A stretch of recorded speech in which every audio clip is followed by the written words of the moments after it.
really can't see you videoing me today because my hair hasn't grown back from my self-induced cutting because it's so bad. The COVID cut that you refused to spend $60 on a haircut now? I am so bloated from dinner, it's not even funny. Well, it won't do that then. I have. When I found it was as empty as could be, and now I'm staring at my face above a bathroom sink, saying I want peace. Hey guys, Amber from Family Life. Thanks for hanging out. Thanks for joining us. If you're new to the channel, please remember like and subscribe if you kind of like what we're doing here. We are a family that's kind of moved from the estates subdivision into the country and kind of trying to learn all of the things. First year gardening. Last year was my first year gardening. This is my second year, and we're slowly starting to try and figure out our way around the country property. So hopefully you enjoy and you hang out with us and you learn something along the way. We like to take you along on some family outings and some family trips and things like that too. So thanks for hanging out. Yeah, so it is it's like 32 degrees today, which I think equates to like 90 degrees Fahrenheit. It was really hot and humid. The humidity is quite aggressive right now, so I gotta go and tie up my tomatoes to get some airflow happening. I lost my entire harvest of tomatoes last year to a late frost. Unfortunately, I planted them a little bit too early, and they ended up I ended up losing them all. So I just cut my losses and thought I would do better. I did end up getting one tomato plant. I think by first gardener, I don't know if it was just beginner's luck, but first year gardening standards, I think I did pretty good. I got quite a harvest. And this year I seem to be struggling, so I think that's one of those things, like it's maybe beginner's luck, but now it's kind of, my tomatoes, although they're growing, I'm growing a lot of green, and I've got a lot of plant stuff. I don't have a lot of fruiting flower. So we'll see. I don't know if I get a lot or not, but I'm gonna go over there to the garden now and tie up some of my tomatoes. And now that the sun has kind of cooled down, it's after dinner, and try and stay in the garden for a few more hours before dark and the mosquitoes take me away. So come along. He's here ready to help me tie up some tomatoes. He's my best garden helper. I really can't see you videoing me today because my hair hasn't grown back from my self-induced cutting because it's so bad. The COVID cut that you refused to spend $60 on a haircut now? I am so bloated from dinner, it's not even funny. Well, it won't do that then. My cramps.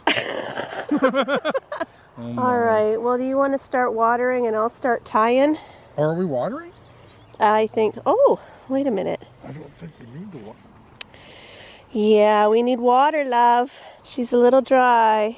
I don't have any wood chips on here, so the moisture is not there.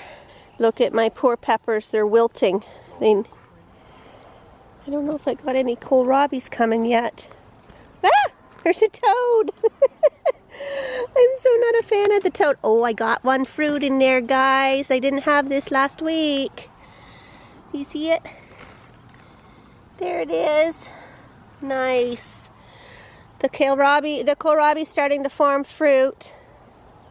That's exciting. Oh, there's a baby one too. There's another baby one. Nice. Oh no. Are you kidding? This stuff is all going to flower.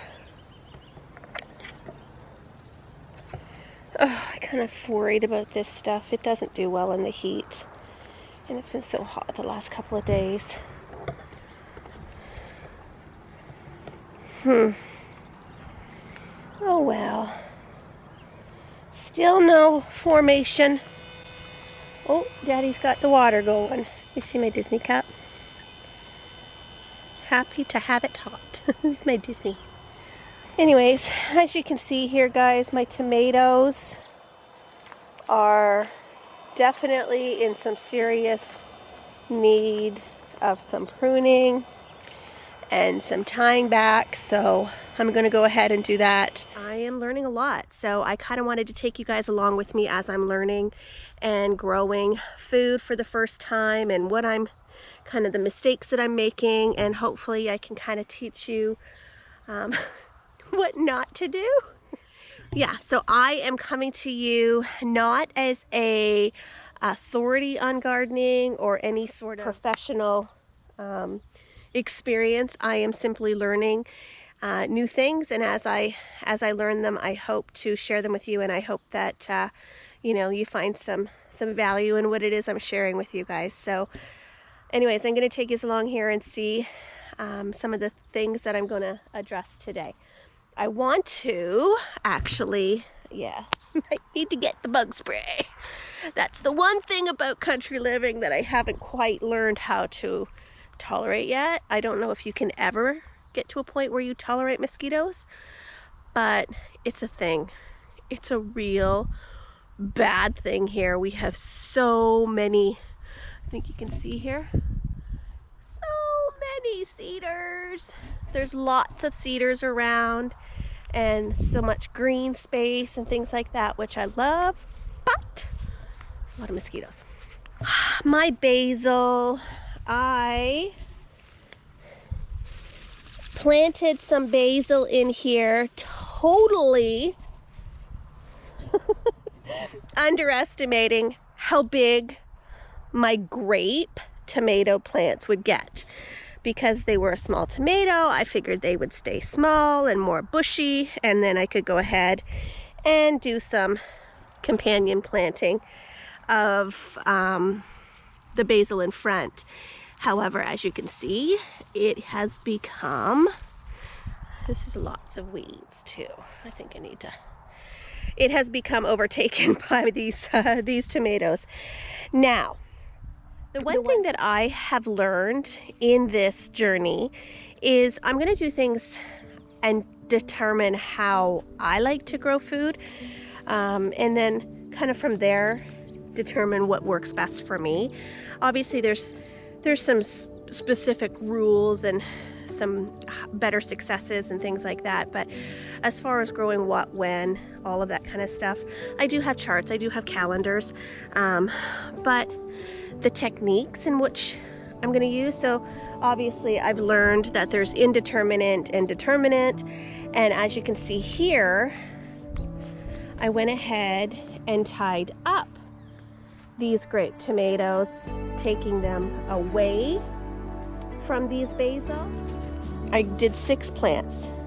These seeds were $8 for like 12 seeds. It was crazy expensive, and I thought, could I buy these cheaper at the grocery store? Possibly. They're grape tomatoes. But I think part of it is the experience of being able to do this. So I've left these 3 grapes tied up, and I'm going to leave these 3. Oh, and I went ahead and pruned those pretty good. I did cut off some of the suckers because I don't know if this brand of grape tomato that I bought was determinate or indeterminate. And all of my research said that you could get both. Grape tomato can be both, either a determinate or an indeterminate. So I am going to go ahead and experiment and see, tying them up and pruning them back, cutting off all the suckers, or just letting them bush out and kind of grow wild, if you will. So in the process, I need to relocate my basil. But as you can see, I've got lots of fruit coming on this grape tomato plant, and it seems to be happier. So I don't know as far as yield goes or what. This one doesn't look very happy. Oh, that could be why. Oh, that's cute. Bless my husband for coming out today and trying to clean things up a little. Got a little too close to my tomatoes. Oh, there's another one. He's got the whippersnapper in here, and he don't. The thing is he's like, I don't know what's a weed and what's a flower, so he cut my tomatoes off. There's another one. Blessed assurance. Look at that. Oh well. I'd rather have the help in the garden than not, so I will take it. I'm going to relocate that basil. See, this here is my Tiny Tims, and that's kind of what I thought my grapes would look like. But again, as a new gardener, I just don't know. The big beefsteaks, I do know, are a determinant, or sorry, an indeterminate, and I can go ahead and cut those suckers off and tie them back and get some airflow in here, because right now there's not a whole lot of airflow happening, and that's what we need so that we don't get diseases and yuckiness that tomatoes end up with. So, and the reality of it is I work full time, so it's really hard to be a fussy gardener and spend so much time out here. So I need to kind of find simple methods, and if I can get a decent yield out of my tomatoes without too much damage and without too much blight and diseases, without tying and cutting suckers and all of this pruning that's required, then obviously that's ideal for me. We had gone and got some horse manure this year for the gardens, and I topped it with some compost and then amended it with some and topped that with some horse manure that I got given to us. And while it was aged, I think maybe some of the newer manure had fallen over into some of it, so they tried to give me just only the aged stuff, but I think some of the newer stuff ended up over in the pile that I got. While it was probably aged a little bit, but it wasn't aged enough to kill the weed seeds. So I got this happening all throughout the garden. Now, still not quite cool with all the critters, especially snakes and frogs. That was just a frog, thank gosh. But I have come across a couple of little garter snakes.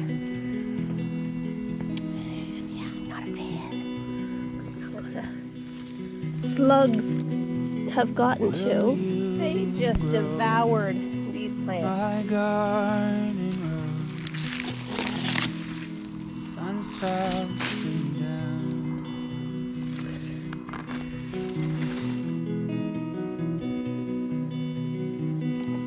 Will you stay? Orion stops. These steps coming round.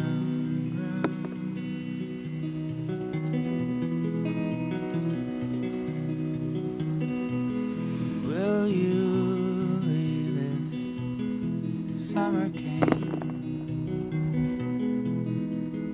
The rains fell far behind. You waiting for some tomatoes? You get out of my garden there, Missy.